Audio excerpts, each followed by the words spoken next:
নিধির গল্পন্যাসে আজকে পড়ছি মানিক বন্দ্যোপাধ্যায়ের লেখা বউ সিরিজের একটি গল্প, তেজি বউ। গল্পটি ভালো লাগলে অবশ্যই চ্যানেলটি সাবস্ক্রাইব করে দিবেন এবং একটি লাইক করে দিবেন। আর যে কোনো মতামত জানাতে কমেন্ট করতে ভুলবেন না। ধন্যবাদ। শুরু করছি তেজি বউ। সুমতির একটা মস্ত দোষ ছিল, তেজ। দেখিতে শুনিতে ভালোই মেয়েটা, কাজে কর্মেও কম পটু নয়। দরকার হইলে মুখ বুজিয়া উদয়স্ত খাটিয়া যাইতে পারে। স্নেহ মমতা করার ক্ষমতাটাও সাধারণ বাঙালি মেয়ের চেয়ে তার কোনো অংশে কম নয়। খারাপ কেবল তার অস্বাভাবিক তেজটা। কারো এতটুকু অন্যায় সে সহিতে পারে না। তুচ্ছ অপরাধ মার্জনা করে অপরাধীকে অপরাধের তুলনায় ৩ গুণ শাস্তি দিয়া কারো কাছে মাথা নিচু করিতে তার মাথা কাটা যায়। হুকুম দিবার অধিকার যার আছে তার কথা সবই সে শোনে, যতক্ষণ কথাগুলো হুকুম না হয়। যত জোর হুকুম তত বড় অবাধ্য সুমতি। সবচেয়ে বিপদের কথা, কোনো বিষয়ে কারো বাড়াবাড়ি সুমতি সহ্য করিতে পারে না। গায়ে পড়িয়া তেজ দেখায়।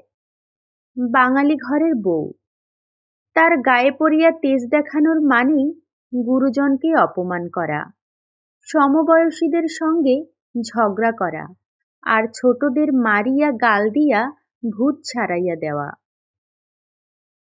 দুঃখের বিষয়, সংসারের বাড়াবাড়ি করার বাড়াবাড়িটাই স্বাভাবিক। এমন মানুষ কে আছে যে জীবনে অনেক বিষয়ে বঞ্চিত হয় না?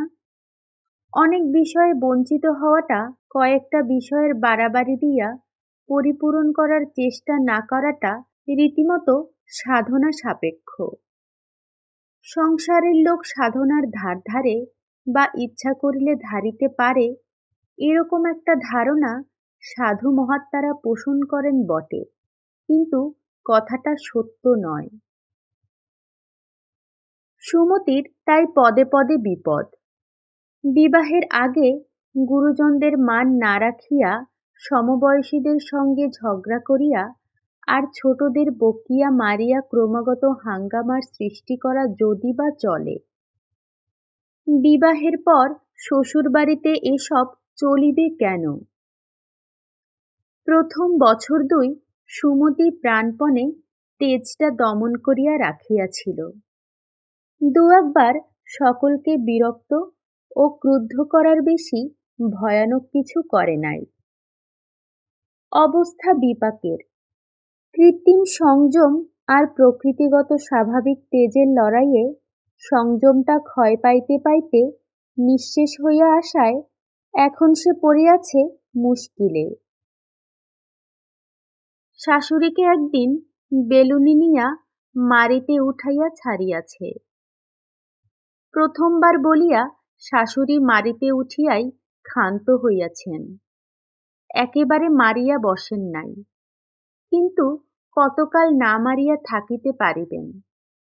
একে মেয়ে মানুষ, তাই শাশুড়ি, ধৈর্যের সীমা তার স্বভাবতই সংকীর্ণ।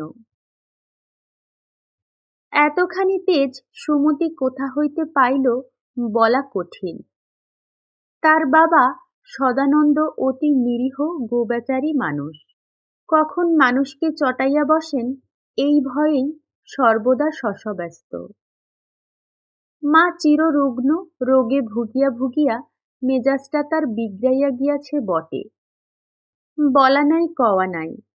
হঠাৎ রাগিয়া কাঁদিয়া মাথা কপাল কুটিয়া যখন তখন অনর্থ বাঁধান বটে, কিন্তু সেটা তেজের লক্ষণ নয়।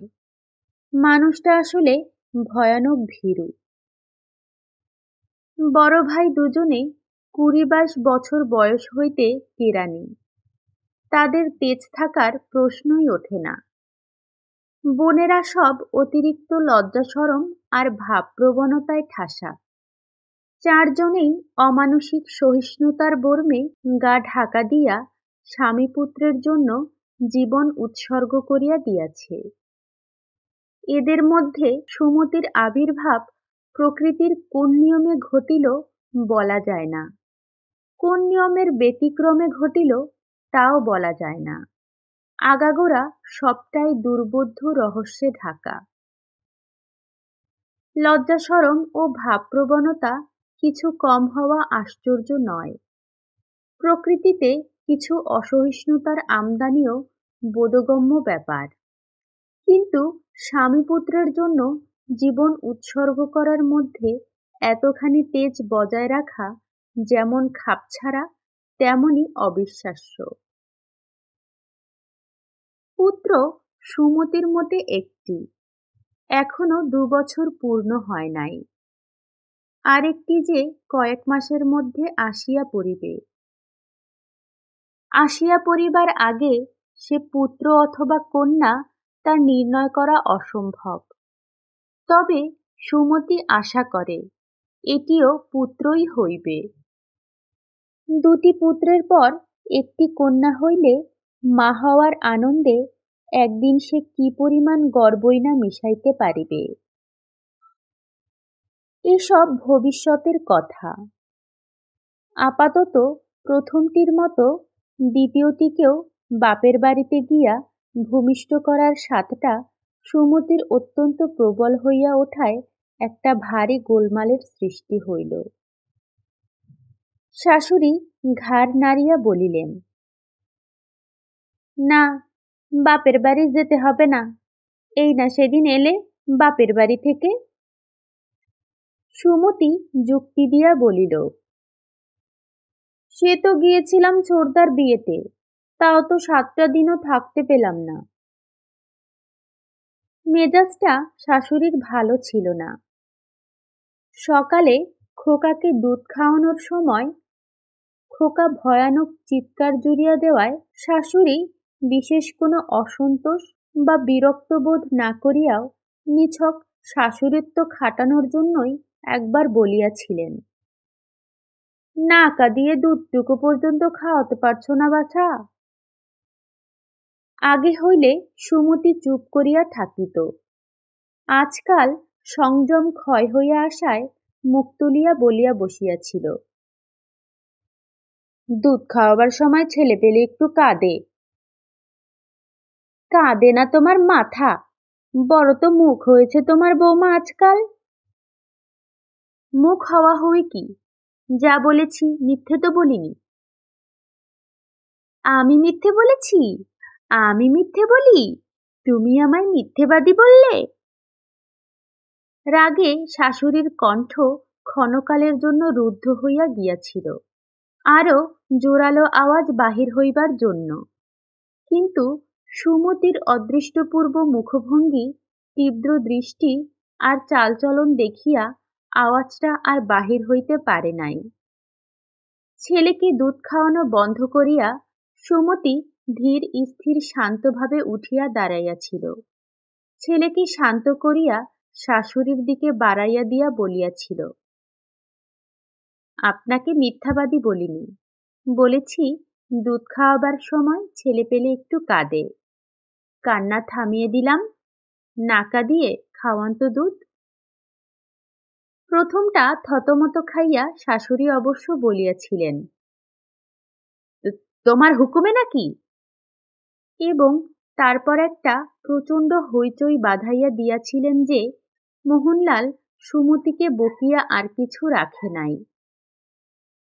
স্বামীর অন্যায় বকুনিতে সুমতি অভিমান করিয়া সারাদিন কিছু খায় নাই, তবু শাশুড়ির মেজাজটা খারাপ হইয়া আছে।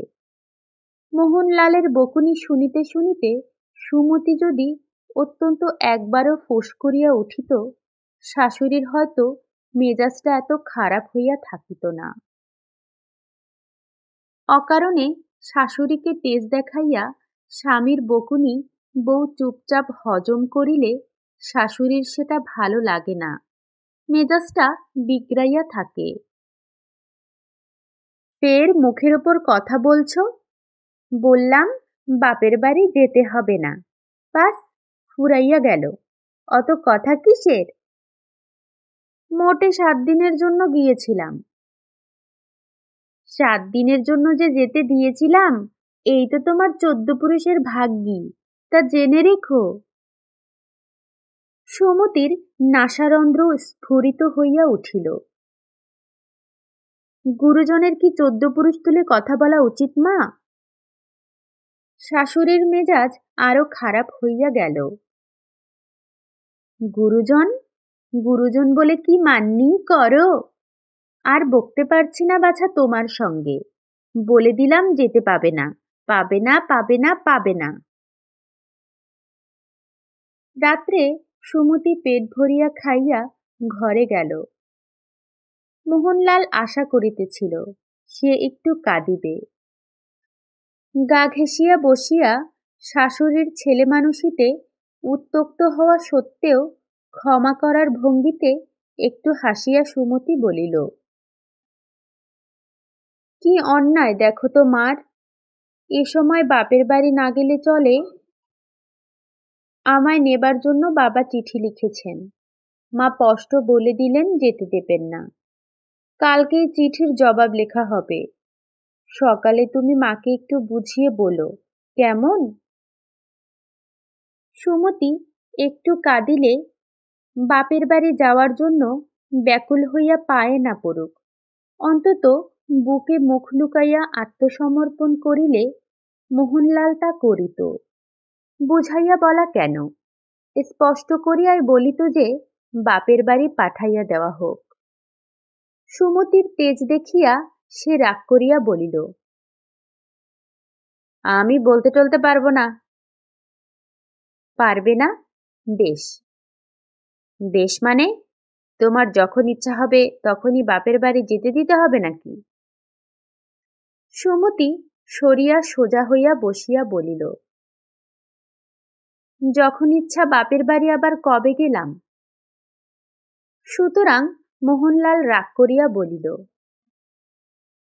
বাপের বাড়ি যাওয়া না যাওয়ার মালিক তুমি নাকি? যখন পাঠানো হবে যাবে, যখন পাঠানো হবে না যাবে না। অত মেজাজ দেখাচ্ছ কিসের? বাড়ির বউ না তুমি? বউ না হলে এমন অদৃষ্ট হয়? যেতে দেবে না? না। কেন দেবে না? আমার খুশি। এতক্ষণ সুমতি তেজটা চাপিয়া রাখিয়াছিল, আর পারিল না। নাসারন্ধ্র স্ফুরিত হইতে লাগিল। হাড়িমুচিরাও তোমাদের মতো বইয়ের ওপর খুশি খাটায় না, তাদেরও দয়ামায়া আছে। তোমরা ভদ্রলোক কি না? ঘুমন্ত খোকার পাশে আছড়াইয়া পড়িয়া চোখ বুজিয়া সে অসমাপ্ত কথাটা শেষ করিল অন্য কথা দিয়া, প্রতিজ্ঞা করার মতো করিয়া, আমি এবার যাবই। মোহনলাল রাগে আগুন হইয়া বলিল, মা যদি বা যেতে দেন, আমি দেব না। তোমার মতো বিয়াদব নচ্ছার মাগিকে ধরে চাপকানো উচিত। সুমতি চোখ মেলিয়া বলিল, 1 মাসের মধ্যে যদি আমি বাপের বাড়ি না যাই, চাবুক কেন, আমায় ধরে তুমি জুতিও। এত কাণ্ড ঘটিবার কোনো প্রয়োজন ছিল না। শাশুড়ির কাছে একটু নম্র হইয়া থাকিলে আর মাথা নিচু করিয়া আবদার ধরিলে প্রথমটা অরাজি হইলেও শেষ পর্যন্ত শাশুড়ি রাজি হইয়া যাইতেন। মোহনলালের কাছে একটু কাঁদিলে কাজটা হইয়া যাইত। অপরপক্ষে শাশুড়ি একটু মিষ্টি মুখে যদি বলিতেন যে এবার সুমতির বাপের বাড়ি না যাওয়াটাই ভালো, সুমতি ক্ষুণ্ণ হোক, রাগ করুক, বাপের বাড়ি যাওয়ার জন্য মরিয়া হইয়া উঠিত না। এমনকি শাশুড়ির সঙ্গে কলহ করিয়া ঘরে যাওয়ার পর মোহনলাল যদি শুধু বলিত, মা যখন মানা করেছেন, এবার বাপের বাড়ি নাই বা গেলে, সুমতি হয়তো ফোঁস করিয়া একটু কাঁদিয়া বলিত, আচ্ছা। বাপের বাড়ি যাওয়ার সমস্যার চমৎকার মীমাংসা হইয়া যাইত। সুমতির তেজের জন্য সব গোলমাল হইয়া গেল। এখান হইতে কর্তৃপক্ষের চিঠি গেল, এবার বৌমাকে পাঠানো হইবে না, পাঠানো সম্ভব নয়, অনেক কারণ আছে। সুমতি নিজে বাবার কাছে চিঠি লিখিয়া দিল, যত শীঘ্র সম্ভব কাহাকেও পাঠাইয়া যেন তাহাকে লইয়া যাওয়া হয়। সদানন্দ অনেক বুঝাইয়া মেয়ের কাছে লম্বা চিঠি লিখিলেন। কেউ যখন তাকে পাঠাইতে ইচ্ছুক নন, তাকে নেওয়ার জন্য বাড়াবাড়ি করা উচিত? এ চিঠির এমন একটা জবাব সুমতি লিখিয়া দিল যে ভদ্রলোক স্বয়ং 3 দিনের ছুটি নিয়া মেয়ের শ্বশুরবাড়ি আসিয়া হাজির হইলেন। বুক তখন তার ঢিপ ঢিপ করিতেছে, মুখ শুকাইয়া গিয়াছে। মেয়েকে নেওয়ার জন্য প্রায় সজল চোখে কত যে কাকুতি মিনতি করিলেন, অন্ত হয় না। কিন্তু সুমতির শাশুড়ি গো ছাড়িলেন না, ঘাড় নাড়িয়া কেবলই বলিতে লাগিলেন, না বেয়াই না, এবার বৌমাকে পাঠাতে পারবো না। কাকুতি মিনতিতে মন গলার বদলে শেষ পর্যন্ত শাশুড়িকে রাগিয়া উঠিবার উপক্রম করিতে দেখিয়া ভয়ে ভয়ে সদানন্দ চুপ করিয়া গেলেন। সদানন্দ নিজে আসিয়া এভাবে বলিলে অন্য অবস্থায় শাশুড়ির মন হয়তো গলিয়া যাইত। বাপের বাড়ি যাওয়া নিয়া প্রথমবার সুমতির সঙ্গে যে ঝগড়া হইয়াছিল, তাও হয়তো তিনি আর মনে রাখিতেন না। কিন্তু ইতিমধ্যে সুমতি আরও অনেকবার তেজ দেখাইয়া বসিয়াছে। যেমন তেমন তেজ নয়, গা পুড়িয়া জ্বালা করার মতো তেজ। সুমতি বলিল, আমি তোমার সঙ্গেই চলে যাব বাবা, আমায় নিয়ে চলো। সদানন্দ মেয়েকে বুঝাইলেন। এরকম অবস্থায় যত রকম উপায়ে মেয়েকে বোঝানো সম্ভব তার একটাও বাদ দিলেন না। কিন্তু এ তো বোঝার কথা নয়, কথাটা তেজের। সুমতির মুখে সেই এক কথা, আমি তোমার সঙ্গে যাব, আমায় নিয়ে চলো। শেষে সদানন্দের মতো নিরীহ গোবেচারী মানুষটা পর্যন্ত বিরক্ত হইয়া বলিলেন, এরা পাঠাবে না, তবু তুই যাবি কি রকম? আমি নিয়ে যেতে পারবো না। এদের বুঝিয়ে শুনিয়ে রাজি করতে পারিস, আমায় চিঠি লিখিস, এসে নিয়ে যাব। যাবার জন্য এত পাগলামি বা কেন তোর? পরে না হয় যাস। সদানন্দ ফিরিয়া গেলেন। এবার নিজের তেজের আগুনে সুমতি নিজেই পুড়িতে লাগিল। শারীরিক অবস্থাটা তার এতখানি মানসিক তেজ সহ্য করিবার মতো ছিল না। এ অবস্থায় মনটা যত শান্ত আর নিস্তেজ থাকে ততই ভালো। হাত পাগুলো দেখিতে দেখিতে কাঠির মতো সরু হইয়া গেল। শুষ্ক শীর্ণ মুখে কেবল জলজল করিতে লাগিল দুটি চোখ। কথা কমিয়া গেল, খাওয়া কমিয়া গেল, আলস্য কমিয়া গেল। নিজের মনে নীরবে যতটা পারে কাজে অকাজে আত্মনিয়োগ করিয়া, আর যতটা পারে কোনো কাজ না করিয়া সে ছটফট করিতে লাগিল। তারপর সে 1 মাস সময়ের মধ্যে বাপের বাড়ি না যাইতে পারিলে চাবুকের বদলে স্বামীর জুতা খাইতে রাজি হইয়াছিল। সেই সময়টা প্রায় কাবার হইয়া আসায় একদিন শেষ রাত্রে কিছু টাকা আঁচলে বাঁধিয়া একাই বাপের বাড়ি রওনা হইয়া গেল। এ একটা মফস্বলের শহর। বাপের বাড়িটাও মফস্বলের একটা শহরেই, কিন্তু সোজাসুজি যোগ না থাকায় কলিকাতা হইয়া যাইতে একটু সময় লাগে। সুমতির আরও অনেক বেশি সময় লাগিল, কারণ কলিকাতায় পৌঁছাইয়া বাপের বাড়ি যাওয়ার বদলে তাকে যাইতে হইল মেয়েদের একটা হাসপাতালে। খবর পাইয়া সদানন্দও আসিলেন, মোহনলালও আসিল এবং মোহনলাল বিনা বাক্য ব্যয়ে মেয়েকে বাপের বাড়ি লইয়া যাইবার অনুমতিও সদানন্দকে দিয়া দিল। কিন্তু হাসপাতালের ডাক্তার 1 মাস তাকে বিছানা ছাড়িয়া উঠিতে দিলেন না। 1 মাস পরে বাপের বাড়ি গিয়া 3 মাস পরে অনেকটা সুস্থ হইয়া সুমতি স্বামীগৃহে আসিল। আর কোনো পরিবর্তন হোক না হোক, সুমতির একটা পরিবর্তন স্পষ্টভাবেই ধরা পড়িয়া গেল। দেখা গেল তার সবটুকু তেজ কপুরের মতো উবিয়া গিয়াছে। শুনছিলেন মানিক বন্দ্যোপাধ্যায়ের লেখা বউ সিরিজের একটি গল্প, তেজি বউ। গল্পটি ভালো লাগলে অবশ্যই চ্যানেলটি সাবস্ক্রাইব করে দিবেন, একটি লাইক করে দিবেন। আর গল্পটি কেমন লাগলো জানাতে পারেন কমেন্ট করে। খুব শীঘ্রই হাজির হব নতুন কোনো গল্প অথবা উপন্যাস নিয়ে। ততক্ষণ পর্যন্ত ভালো থাকবেন, সুস্থ থাকবেন। ধন্যবাদ।